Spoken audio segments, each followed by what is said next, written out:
Hello and welcome to the Daily Aztec Live. I'm David Santillan. And I'm Jack Moma. Tensions between asylum seekers and United States Border Patrol agents escalated over the weekend, prompting the San Diego State Economic Crisis Response Team to provide short-term housing for trans-border commuter students. What started off as a peaceful march by the caravan migrants last Sunday ended in chaos after they pushed past Mexican police in an attempt to cross the San Diego-Tijuana international border, triggering U.S. Border Patrol agents to shoot tear gas and rubber bullets into the migrants on the Tijuana side. The San Ysidro International Port of Entry was shut down for several hours, leaving San Diego and Tijuana residents stranded on either side of the border. Dean of Students Randy Tim and Associated Students President Chris Thomas stated in a campus-wide email that the university will be seeking to provide support for students living in Tijuana who could potentially be affected by another port of entry shutdown. The California State University announced on November 26 that the CSU application deadline has been extended to December 15th following the recent California wildfires. The Hill, Whistler, and Camp fires, which have devastated various cities across the state, have been declared contained as of Wednesday. Application fees for students directly affected by the fires will also be waived for up to 4 campuses. Students who need emotional support will be able to contact SDSU's counseling and psychological services. And for academic support, students are encouraged to contact SDSU Dean of Students Randy Tim. SDSU is considering a mandate requiring all students to get vaccinated for Meningitis-B before the 2019 school year after 3 separate cases were reported earlier this semester, prompting the county to declare an outbreak.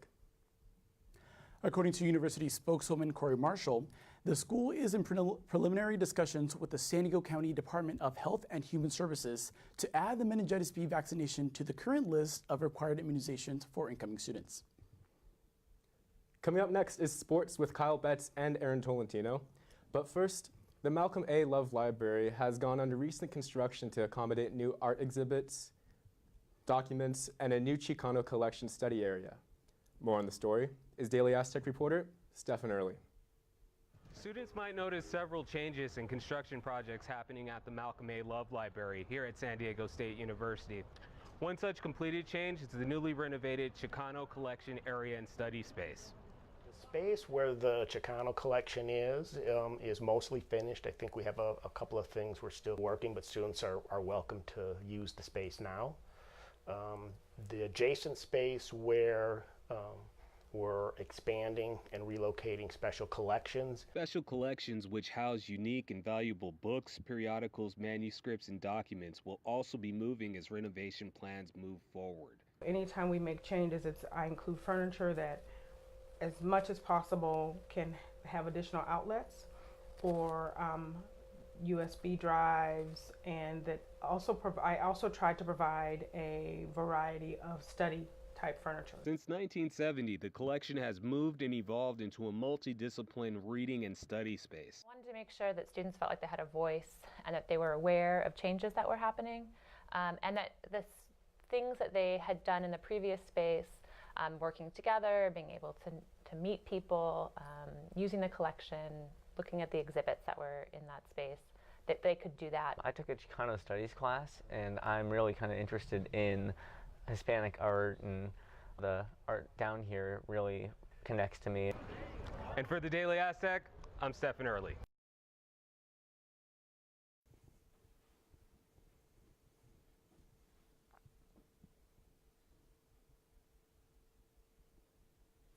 The Aztec football team played Hawaii at home last Saturday and looked to avoid a 3-game losing skid. After conceding 24 first-half points, SDSU's defense shut out Hawaii in the second half. Junior quarterback Ryan Agnew replaced senior Christian Chapman late in the second half and led the game-tying drive, capped off by a 13-yard touchdown pass to junior fullback Isaac Lessard. Hawaii scored first in overtime, giving SDSU the football. The Aztecs took full advantage of that opportunity. Junior running back Juwan Washington scored a 25-yard rushing touchdown on the first play, and all of a sudden the score was 31-30. The Aztecs could have kicked the PAT to send the game into double overtime, but the offense stayed on the field to attempt a controversial 2-point conversion for the win. Ryan Agnew was under heavy pressure, but got his pass intended for sophomore Tim Wilson Jr. off on time. The pass was incomplete, but offsetting penalties gave the Aztecs one more shot.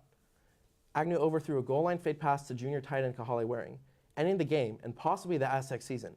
The 31-30 loss gave the Aztecs a 75 record. Head coach Rocky Long said that after the first 2-point attempt, the Aztecs should have just kicked the PAT to force second overtime. So Kyle, with the loss and a 3-game losing streak to end the season, how does this play into the Aztecs bowl game chances coming up? Well, the Aztecs are in 6th position in the Mountain West standings right now, and there are 5 Mountain West bowl tie-ins. But don't worry, Aztecs fans, the Aztecs still do have a chance to make a bowl game.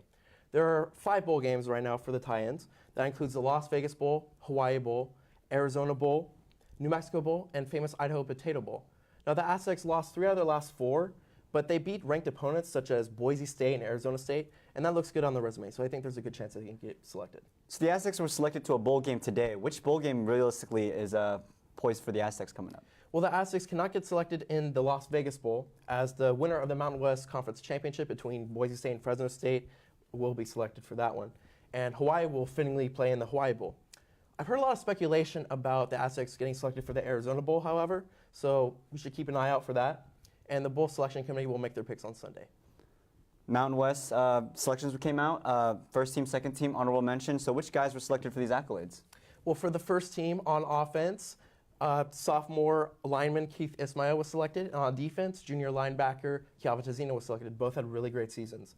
For the Mountain West second team, it was senior kicker John Barron, senior safety Tariq Thompson, and senior offensive lineman Ryan Pope.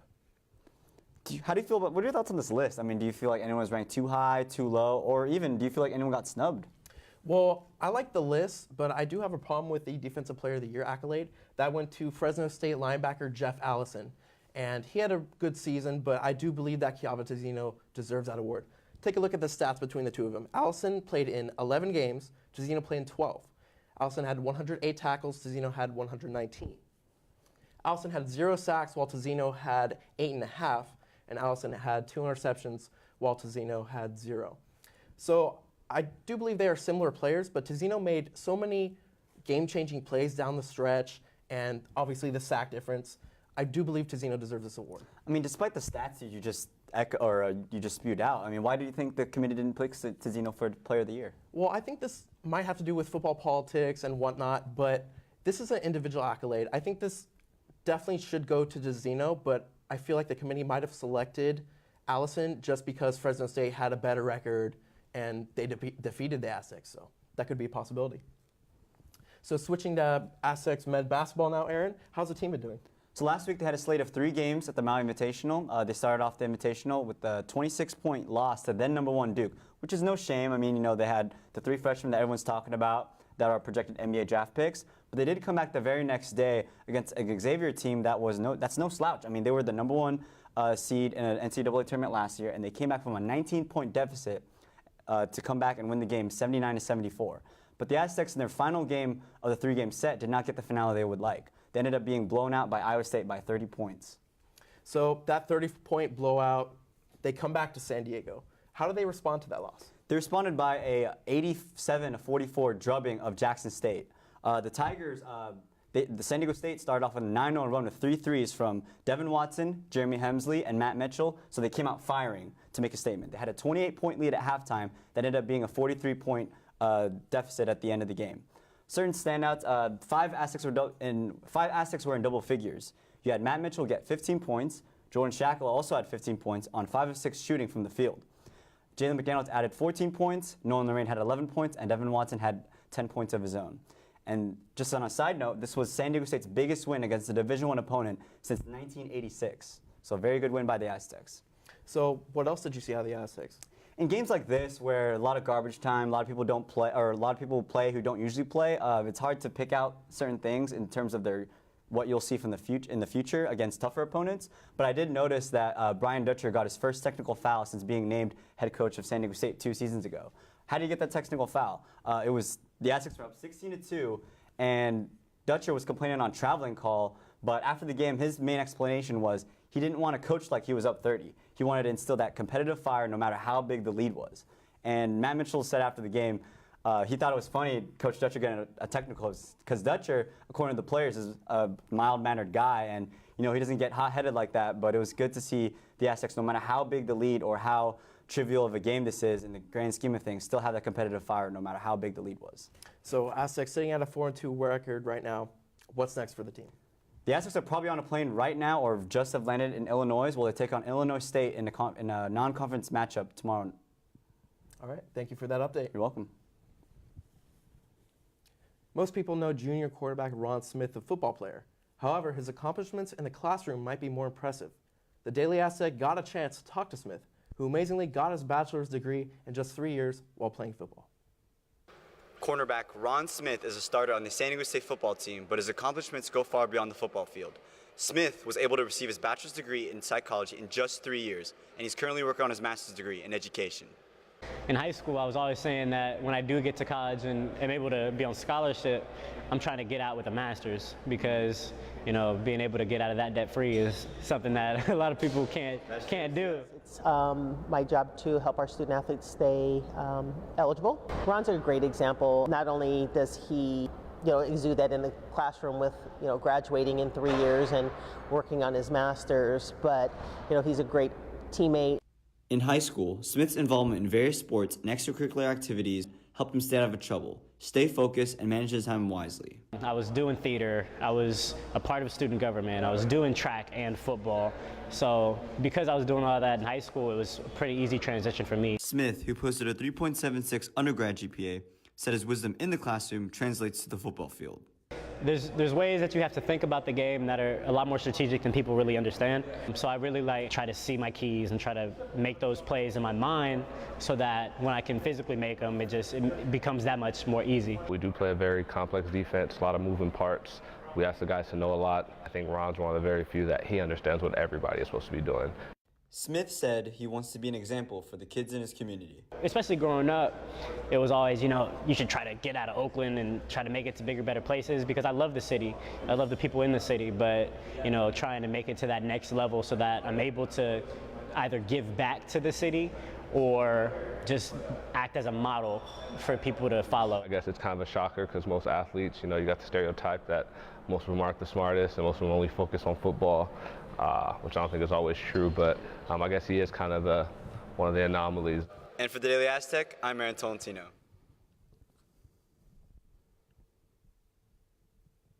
So Jack, how was your Thanksgiving break? Oh, it was actually pretty great. I got to travel up north, see a lot of my friends and family, but it was so jam-packed. It was basically all a blur. But the great thing is I do have a lot of leftover Thanksgiving food I still have to work my way through. What about you? No, yeah, same. It was super great. Hung out with family, friends, saw them too. Nice. But all my food is gone though. Oh. And unpopular opinion, if I may say so, I don't like turkey. I prefer ham. How could you not like turkey? Turkey's a Thanksgiving staple. I know. Ham's more like something for Christmas or New Year's or even Easter. Well, thanks for watching, everyone. That's it for this broadcast. Thanks for watching, and we'll see you next time.